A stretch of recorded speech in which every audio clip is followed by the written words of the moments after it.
Alô você, espectador do Marco na TV. Hoje vamos falar com o professor Marim. Ele que é antropólogo, apresentador e professor. E muitas outras qualidades que você vai ficar sabendo a partir de agora, no Marco na TV. Nós vamos falar de Paulo Roberto Rodrigues Alves. Ele que é auditor financeiro e perito judicial do Tribunal de Justiça de São Paulo, Goiás e Brasília.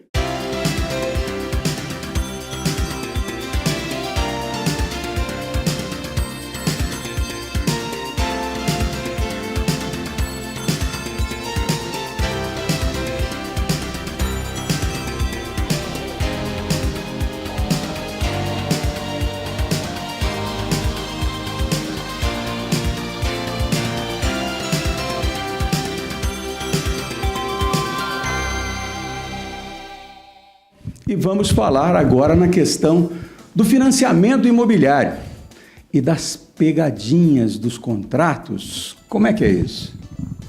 O financiamento habitacional, ele se iniciou em 1966, com a criação do Sistema Financeiro da Habitação, gerido e gestionado pelo Banco Nacional da Habitação, da qual eu tenho a alegria profissional de ter sido um dos fundadores.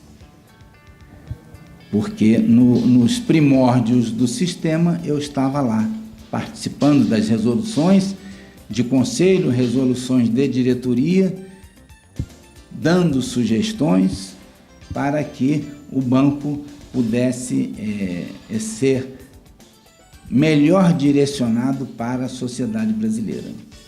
Depois houveram muitas variantes e o banco acabou tendo as suas atividades encerradas.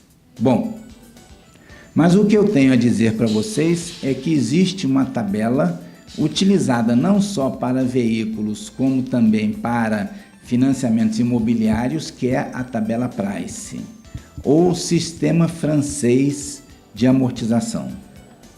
Essa tabela, ela é maligna. Por quê? Porque inclusive, ela é proibida a sua utilização já em todos os 4 graus de jurisdição, ou seja, ela foi declarada persona non grata junto aos juízes, tribunais, Superior Tribunal de Justiça e Supremo Tribunal Federal. Tabela Price, que continua sendo utilizada nos financiamentos de veículos e financiamentos habitacionais, ela é proibida.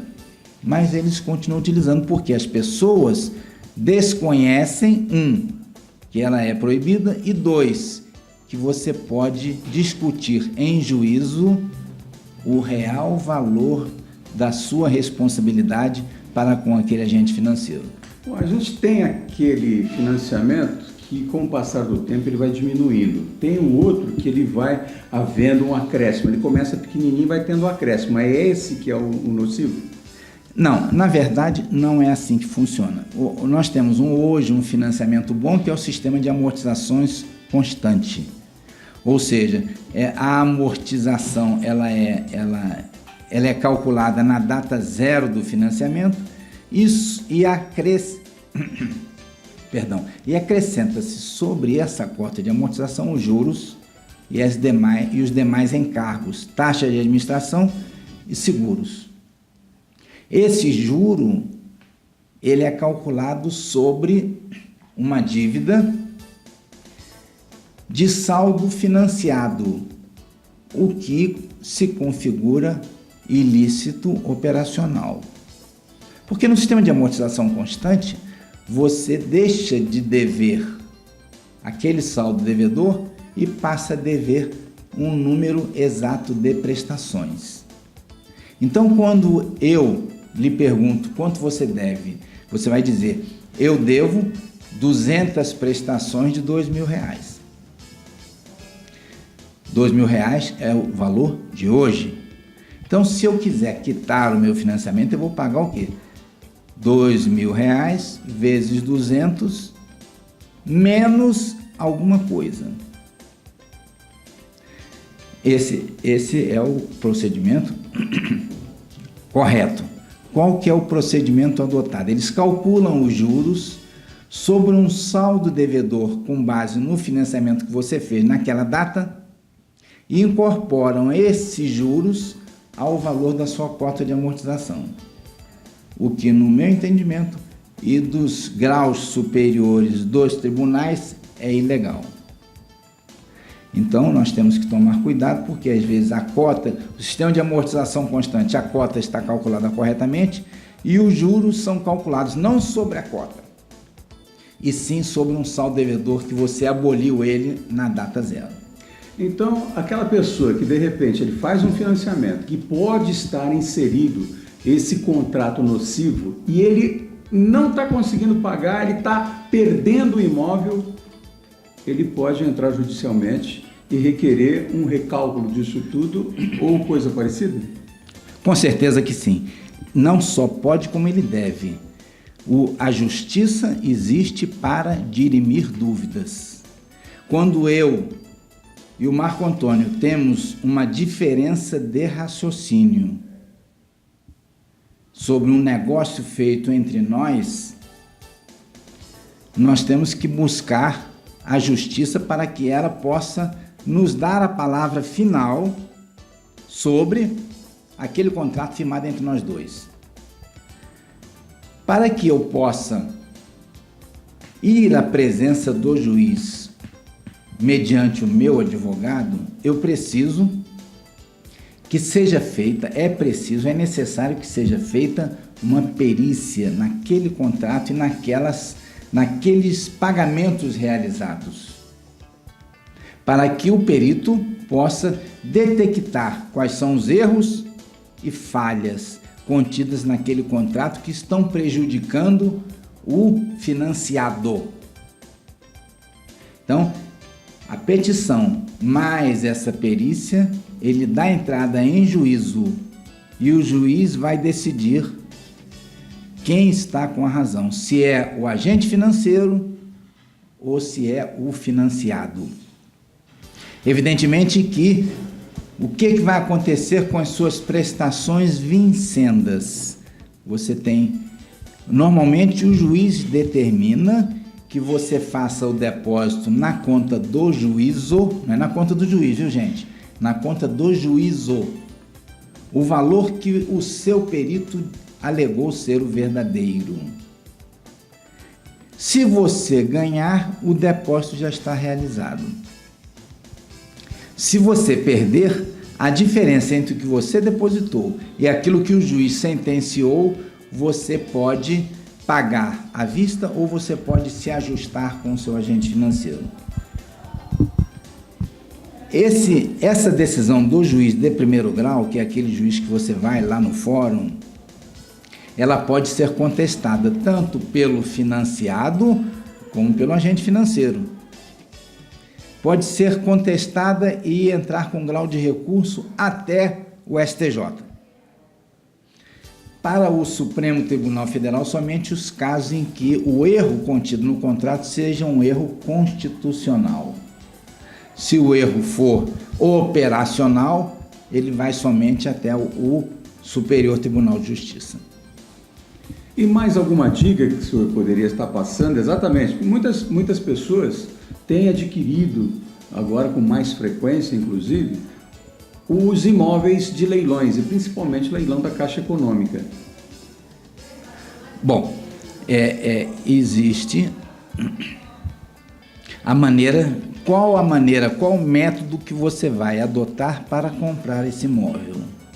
Você vai comprar ele com recurso próprio? Ou você vai comprar financiado? Porque você pode comprar no leilão da Caixa um imóvel financiado que não seja obrigatoriamente pela Caixa. Você pode comprar por qualquer um outro agente financeiro que seja aquele em que você tem as suas transações bancárias do dia a dia com outro agente financeiro. E esse vai lá e financia para você.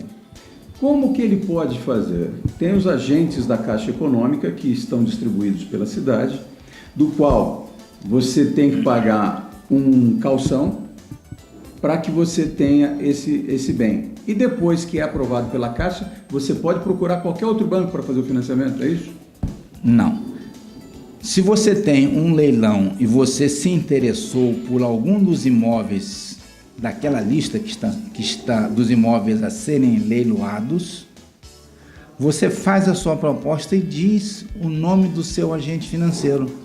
E anexa, se for necessário, num primeiro momento ou no momento seguinte, a carta em que o seu banco diz que você tem um crédito de X reais, X mil reais na área imobiliária.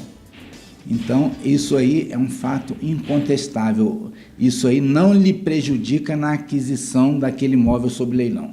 Porque há um leilão que é o leilão presencial. Existe também a licitação, onde você faz a sua proposta, coloca no envelope e isso vai ser analisado pela Caixa Econômica. E aqueles que são venda direta, que você chega, deposita o valor calção, depositou, você vai pagar aquele valor que foi pedido, então já se diz a venda direta.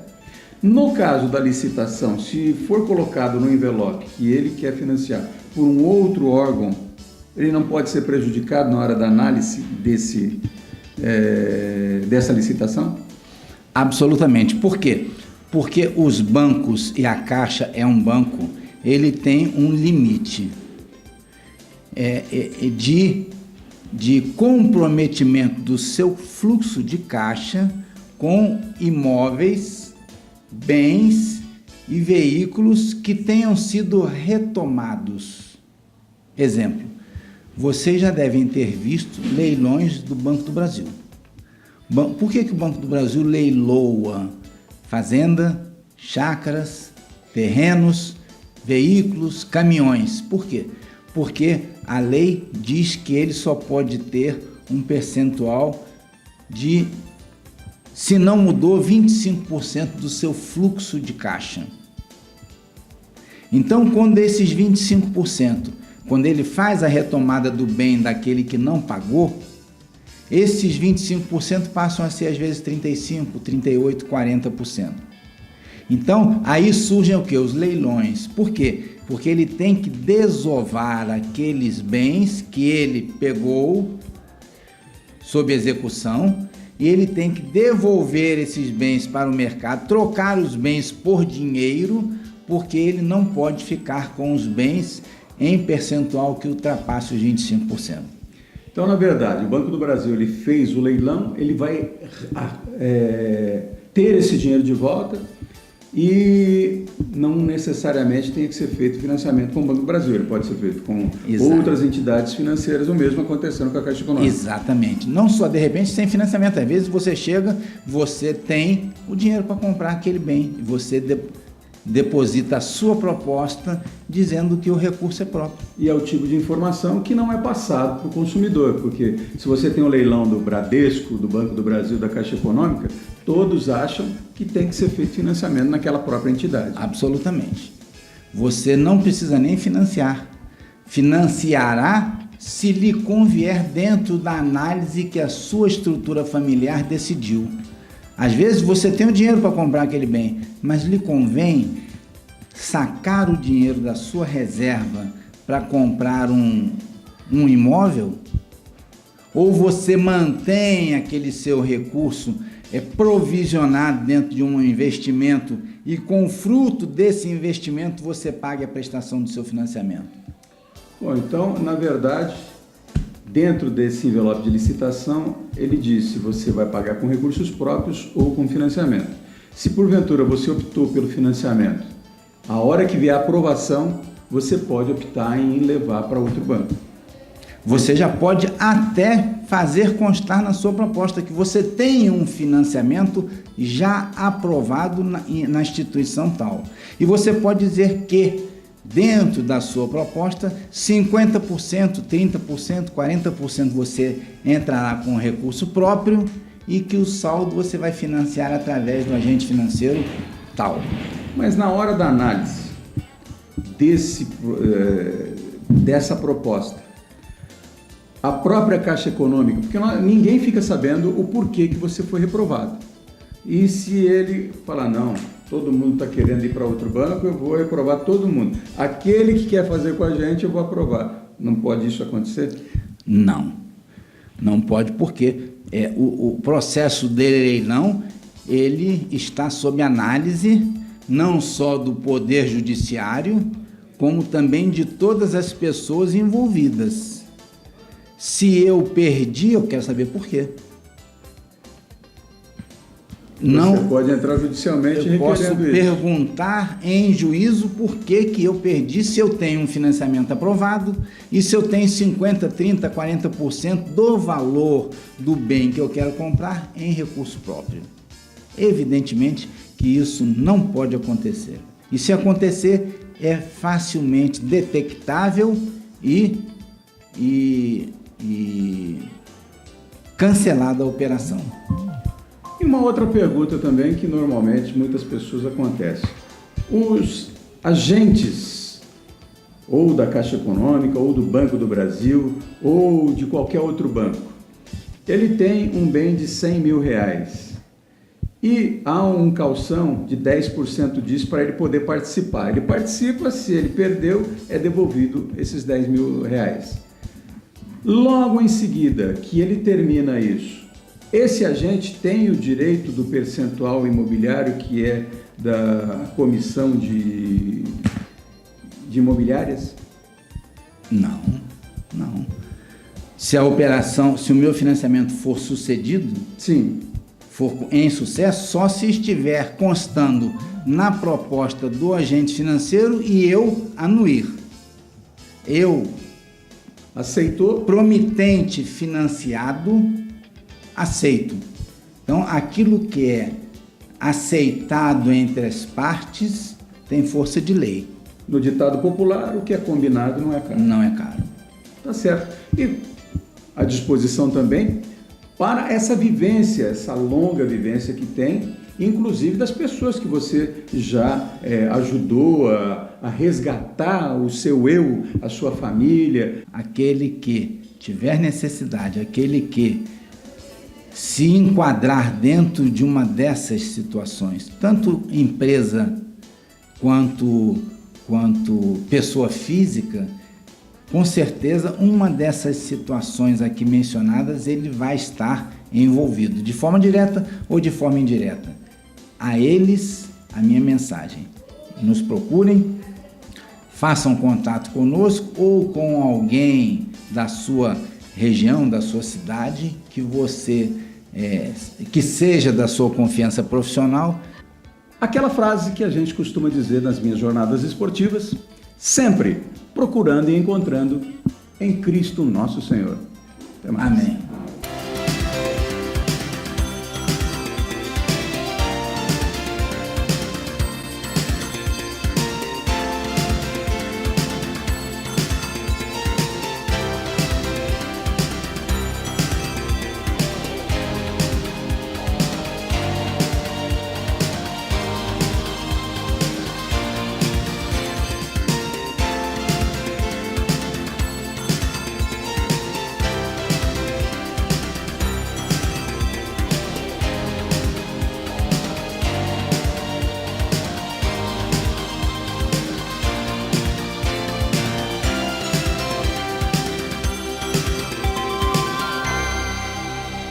Estamos voltando e vamos falar com o professor Marim. Ele que é antropólogo, professor, apresentador e muitas outras qualidades que ficaríamos aqui a noite toda para poder descrever todo esse grande currículo do professor. Tudo bem, professor? Tudo bem, graças a Deus. Prazer em estar aqui com vocês, ouvintes do Marco na TV. Um prazer é todo nosso e eu gostaria que o senhor pudesse abordar, durante a palestra aqui dos seguritários, o senhor falou a respeito do seu pai, que foi o primeiro, da primeira turma da Universidade de São Paulo. Como é que é? A primeira turma da USP é uma turma de educação física. E meu pai foi dessa primeira turma, inclusive da Maria Lenk, aquela nadadora famosa. São formados em 1938, porque a USP é de 1934, né? Foi formada por várias faculdades isoladas que existiam e foi formada por uma comissão francesa, até com muitos professores que vieram para formar a primeira universidade. E, na verdade, a USP é a primeira, como universidade mesmo, é a primeira universidade brasileira. O senhor é natural de que cidade, professor? Eu sou de Sorocaba. É torcedor de São Bento? Torcedor de São Bento de Sorocaba. Tá certo. E a universidade que o senhor se formou? Eu me formei na Faculdade de Filosofia, Ciências e Letras de Sorocaba. E hoje nós temos em Sorocaba a Universidade do Cavalo, que é uma coisa interessante. Eu moro numa fazenda. A Universidade do Cavalo, ela foi criada em 1997, já tem mais de 20 anos. Nós temos mais de 3.000 alunos só com equinocultura, né? Muito interessante. É muito conhecido no mundo do cavalo, da equinocultura. E a antropologia, como é que chegou até o senhor? Eu me formei em História, né? Estudei Direito e fui fazer o meu doutoramento na Austrália, né? Em Antropologia, estudei os aborígenes, a etnografia do Sudeste Asiático. Depois eu voltei e fui ser professor da Federal de São Carlos. Gostaria que o senhor pudesse falar para o nosso espectador, aquele mesmo que o senhor citou, quando um matuto assistiu na TV e foi surpresa até para o senhor dele estar sabendo das coisas da Rússia para interferir no comércio dele. Como é que é essa história? A televisão ela tem muita informação mundial, né? E às vezes as pessoas, ao invés de cuidarem da sua realidade concreta, né, elas se preocupam às vezes com coisas muito distantes da sua realidade. Então esse é um caso que aconteceu em que a pessoa ela se preocupava mais com a realidade da Rússia, do preço da Bolsa de Valores de Londres, do que do próprio negócio. Isso é muito ruim. Quer dizer, a gente tem que ter esse equilíbrio entre como cuidar da realidade concreta, ao mesmo tempo que acompanhar o desenvolvimento do que acontece no Brasil e no mundo. Muito interessante o senhor abordar com relação à crise. Crise existe praticamente em qualquer lugar, mas a nossa crise, a gente tem que focar nela, né? Crise em grego é peneira, né? Então, ela separa quem é bom de quem não é bom, né? Momentos de crise são momentos de separação. E isso é muito importante em tempos bicudos. A malha da peneira fica mais fina, né? Então só passa quem é realmente muito bom. Então, por isso que na crise as pessoas acabam mostrando o real valor, né? Empresas e pessoas que não se entregam, que lutam e que conseguem passar pela peneira da crise, porque crise em grego é peneira. O senhor esteve na Globo News e também agora está na Rede Vida. Eu tive no Conta Corrente da Globo News no tempo da Tamara Lefter. Hoje eu tenho um programa na Rede Vida, todo domingo às 21h30. E também durante muitos anos, né, até hoje, eu tenho um quadro no Show Business da Band, daquele programa que era do João Dória. Quando o João Dória foi candidato a prefeito, eu fiquei com o programa, né, de junho até o final do ano, enquanto ele participava da campanha. Eu entrevistei lá as pessoas do meu site, que é o Marinhos.com.br, tem lá esses programas, essas entrevistas e também alguma coisa com link para os programas da Rede Vida. Bom, desfilando por aqui na palestra do professor Marins, também Wandercy Faustino, ele que já foi securitário e hoje também está à frente do DAEP. Tudo bem, Faustino? Tudo bem, Marquinhos? Um prazer falar com você. Estamos aqui aproveitando essa palestra importante, né? É um tema bastante... E o professor é um especialista em motivar a gente, mostrar as condições do Brasil, e isso é importante. Nesse momento que a gente vive aí de desesperança, né? Certamente o Brasil vai encontrar seu caminho, e eu acho que essa palestra do professor vem nos motivar para isso. E ele aborda com muita categoria que em tudo na nossa vida que nós formos abordar, o seguro já diz tudo. Seguro. Tem aquele ditado, né, que o seguro morreu de velho. Sem dúvida. O seguro é algo muito importante, é alguma coisa que nós precisamos ter até para poder nos sentir realmente tranquilos e poder dar sequência na nossa vida profissional ou mesmo pessoal com toda tranquilidade. Seguro é algo que eu, desde 1978, trabalho com isso e é realmente um mercado, hoje um mercado no Brasil importante. Nós temos aí grandes seguradoras, inclusive de níveis internacionais, né? Uma estrutura de corretores hoje bastante comprometidas e ao mesmo tempo bastante qualificados, né? Corretores bastante empenhados em desenvolver um bom trabalho, e isso é muito importante para a sociedade como um todo, porque além de gerar segurança, gera também oportunidades de trabalho, e eu acho que isso vale muito. Falando agora com o João Vitor Faustino, ele que também acompanhou a palestra do professor Marinho. O que você achou? Eu achei sensacional, né? Primeiro, de colocar o Brasil numa perspectiva mundial, principalmente nessa história de crescimento, enfim. Acho sempre muito importante que isso aconteça, até porque nós tiramos um pouco desse estigma do vira-lata brasileiro, né? Nós temos no Brasil essa necessidade de autodestruição, que eu acho que, a despeito de todas as outras oportunidades que houveram na palestra, uma coisa muito importante para a gente sair um pouco dessa história de que o Brasil não presta, o brasileiro não presta. Acho que nós estamos muito equivocados com relação a isso, e o Dr. Marins brilhantemente ajudou a gente a elucidar essas questões todas, né?